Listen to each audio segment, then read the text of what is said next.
I'm Bob Beaulaurier, and this is episode 2 of the Beau Leadership Group podcast. Have you ever lacked the confidence to tell a client to go away, that you're at the beach and you want to enjoy your time with your family?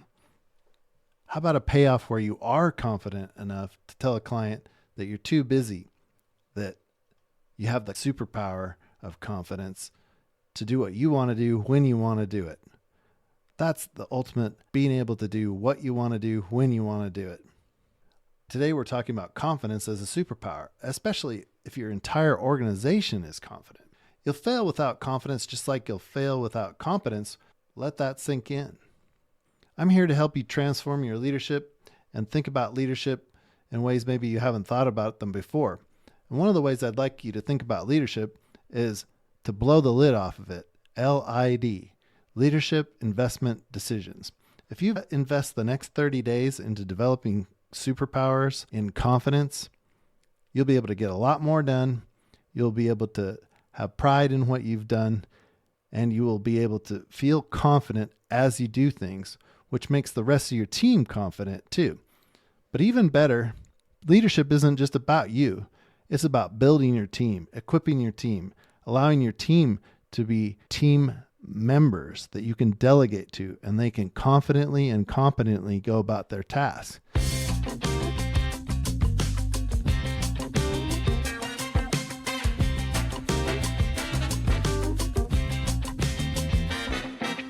The person that can do something and the person that can do something confidently, we all know there's a difference, right? You can't get to where you're going without knowing where you are. And when I think of starting out on a route, on a plan to get to where you want to go and the life of adventure that we all want to live, I think about the Boy Scouts.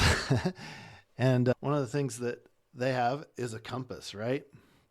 And inside every Eagle Scout compass is a little inscription by Mark Jenkins. And it says, "Adventure is a path. Real adventure, self-determined, self-motivated, often risky, forces you to have first-hand encounters with the world." Let's make sure your leadership journey has direction, because speed without direction, that's chaos.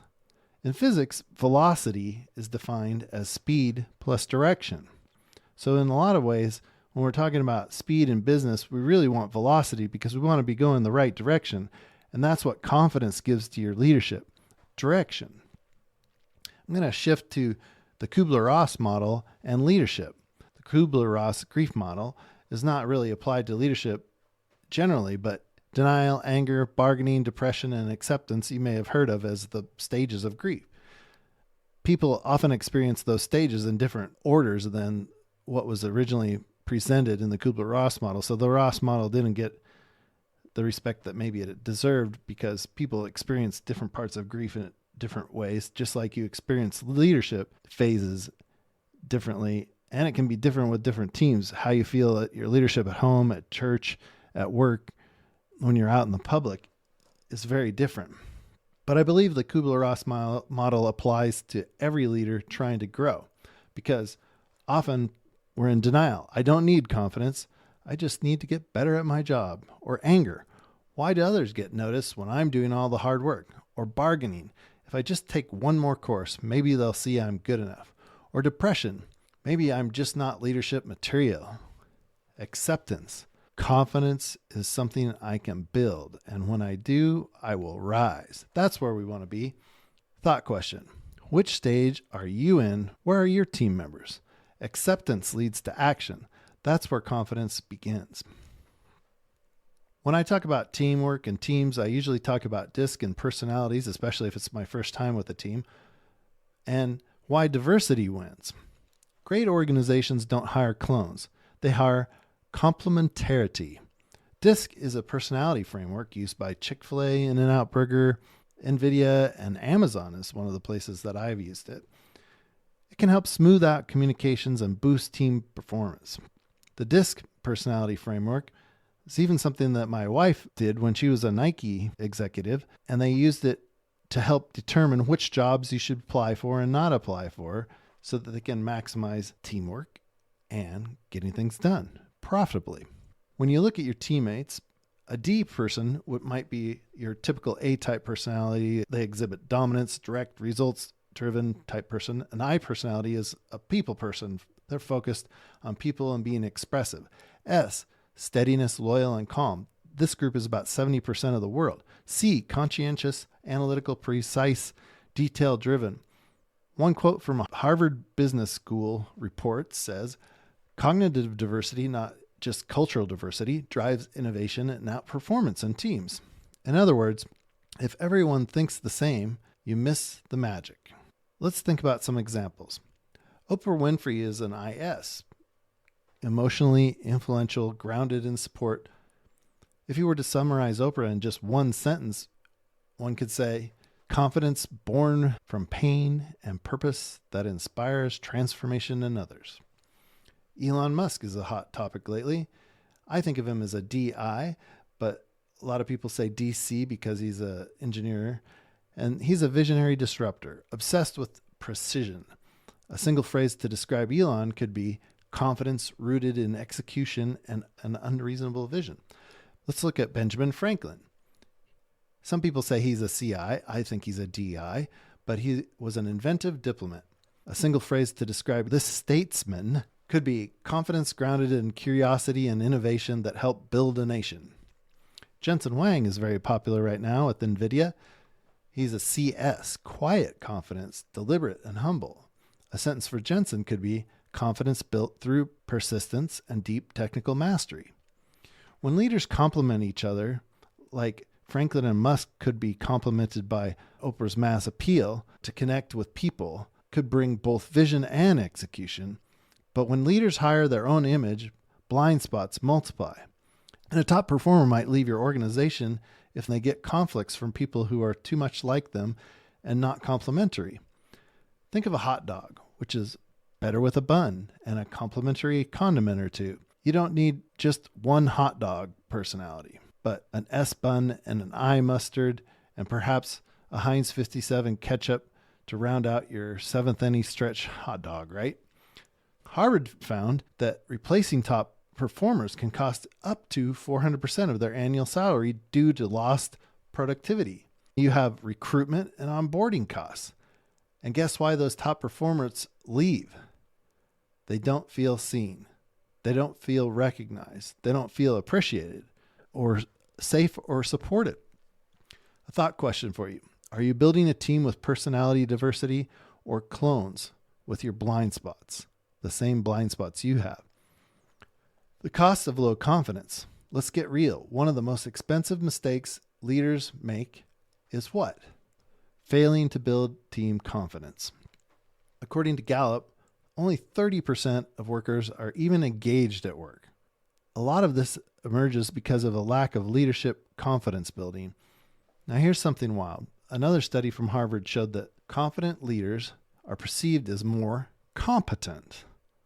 So even when we aren't competent, if we're more confident, we can get more done because people will follow us. That's how powerful confidence is. So a thought question. What would it mean for your business if everyone felt 10% more confident? Imagine that your sales team, your tech staff, your front desk, more confident, more clear, more connected. It's not just feel good fluff, it's strategic.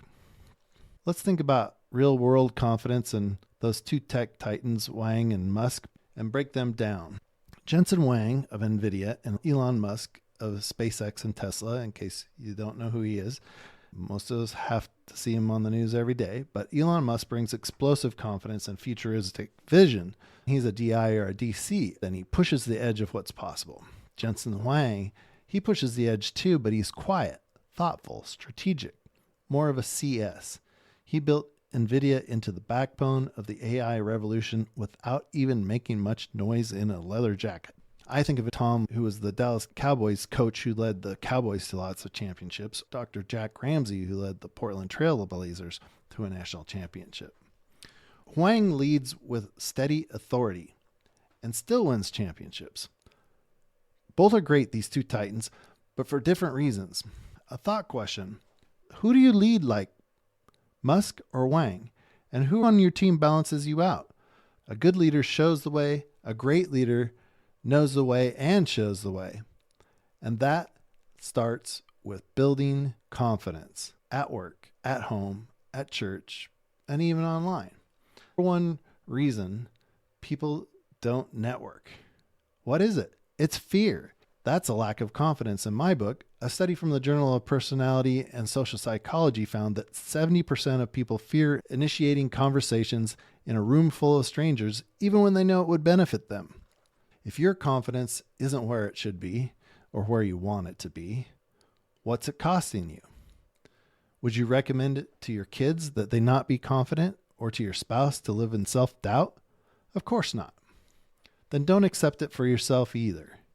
A leader who builds confidence in their team, the team knows that they care. It shows that they care not just about the team, but about culture, about connection, about calling. Here's your next step.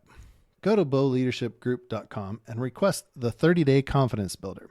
It's backed by Ivy League research, and it will change your trajectory, because leadership isn't just about getting things done. It's about doing them with velocity, speed plus direction, with purpose, with power.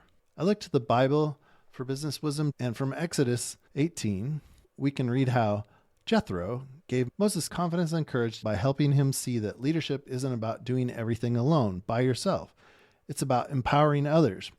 By observing Moses' exhaustion and offering wise, practical advice, Jethro encouraged Moses to select capable leaders, trust them with responsibility, which takes confidence, and create a structure that could support growth. This shift not only protected Moses from burnout, but it also scaled his impact. Just like a confident business leader who builds strong teams, delegates wisely, and creates systems that allow the organization to grow sustainably. Thanks for listening. This is Beaulaurier. Let's build leaders that people want to follow. Until next time, enjoy your new confidence superpowers.